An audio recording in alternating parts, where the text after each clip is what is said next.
Well,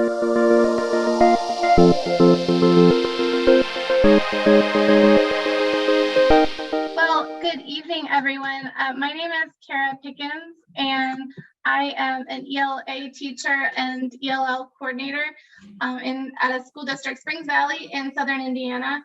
And I have taught classes ranging from remediation English to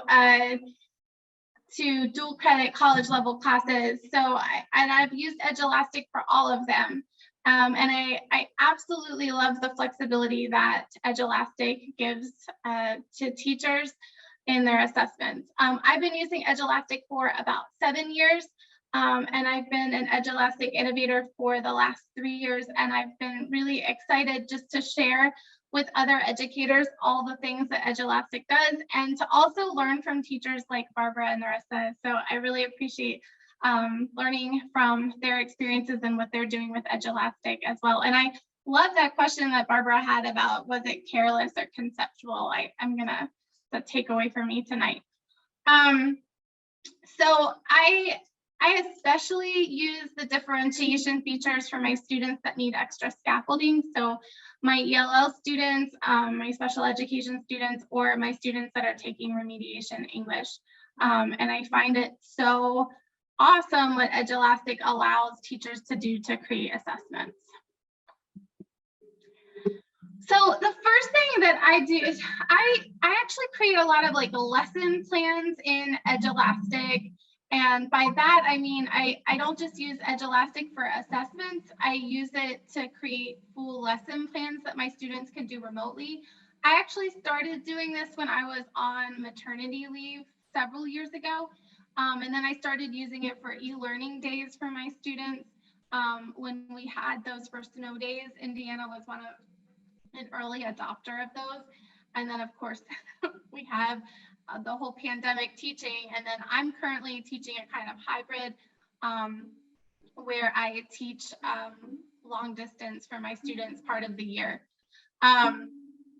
So Edulastic, actually, all the features that it has really lends itself to that sort of teaching, but I've also found that students like self-paced learning as well. So even when you're in person with students, they kind of like these different options. And by creating full lesson plans that are digital, I can then pull out students to work with them one-on-one without disrupting the instructional flow of my classroom.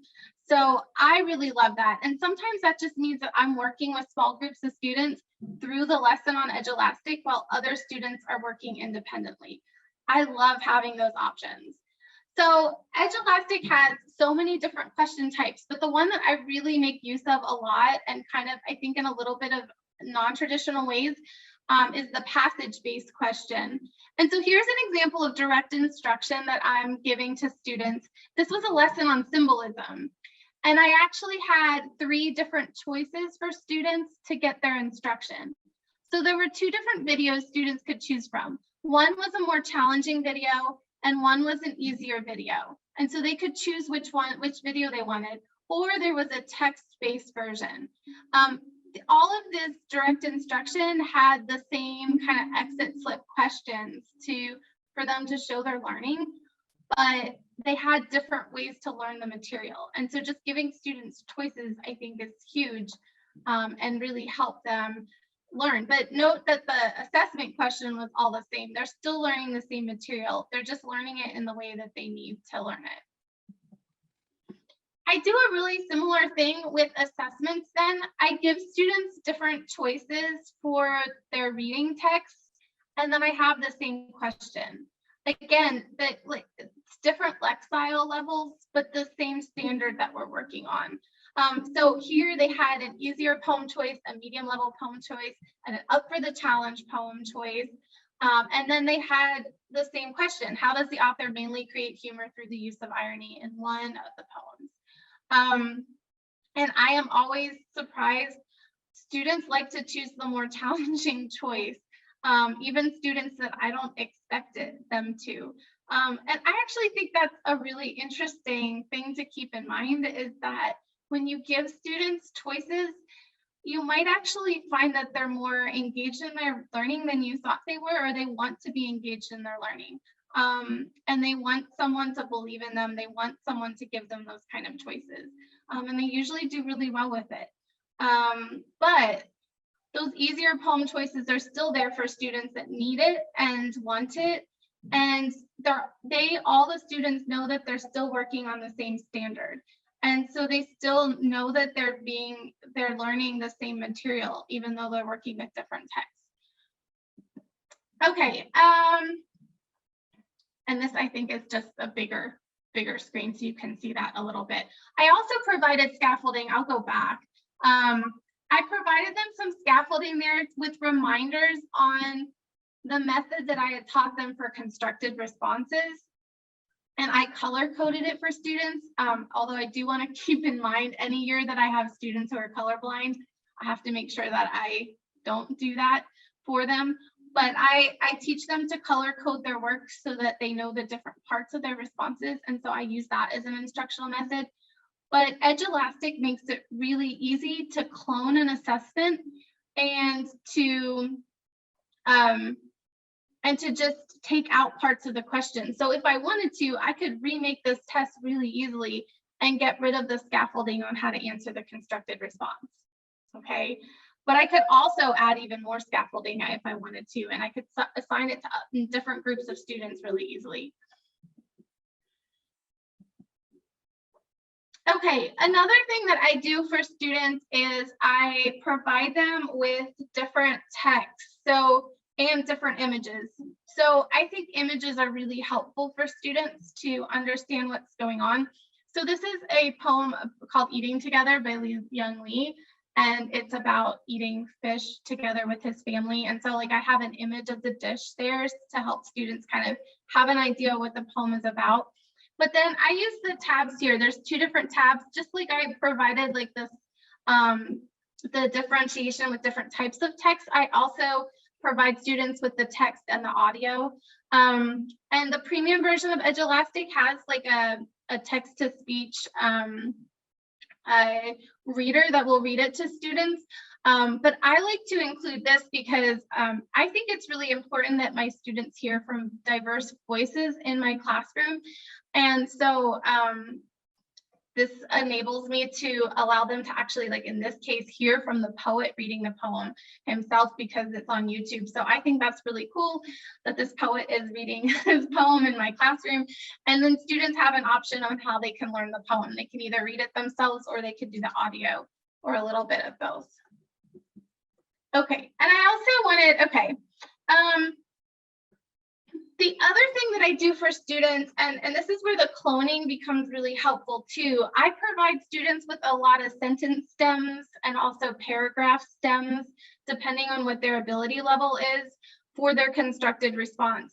So in this case, like for the question, I had kind of a fill in the blanks for students, and they were just working on the explanation of their evidence for this. So I was enabling them to just work on one part of it. I also did a similar thing in this assessment too. I have a modeled constructed response. And again, they're kind of filling in the blanks with that. And so they're building up to the skills that they need. Again, I can clone this really easily and I can get rid of those scaffolds for students that I don't think need those scaffolds. And it's so easy to do that. And then I can just assign it to the students who need it.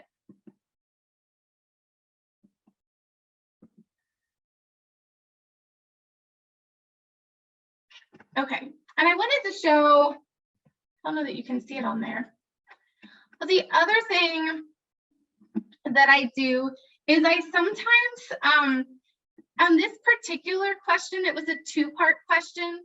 And so in ELA, that's usually a question that it has an answer. And then the second part is asking for text evidence for that.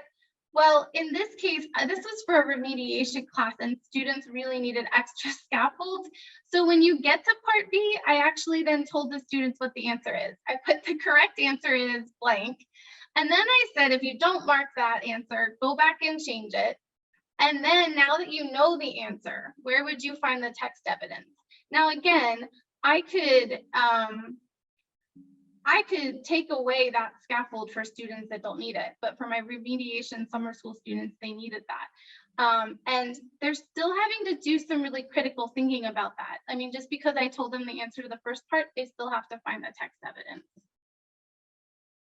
The other thing that I do for students sometimes is provide a teacher modeled answering of the question. So in this case, I actually created a video tutorial that went over the answers to the questions.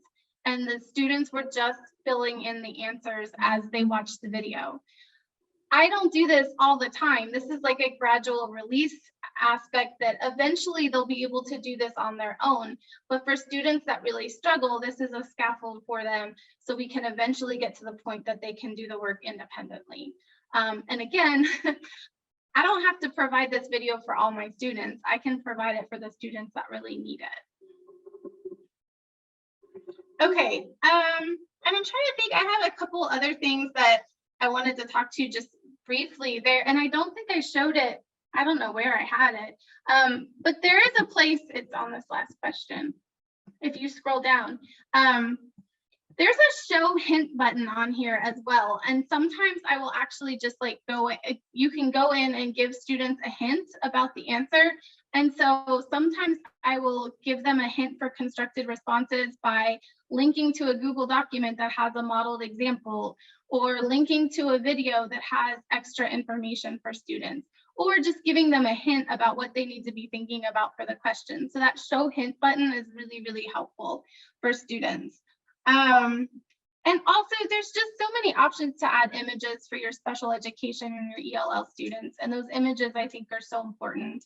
And you can also easily add co-teachers. So if you have special education teachers or other teachers that you're working with, you can share data for that. Okay, and if you're interested a little bit more on like how I create lessons, there's a YouTube video that I did a presentation in March of 2020 for some reason on creating remote lessons, but you can use them in other ways as well. So thank you so much. I'm glad to share.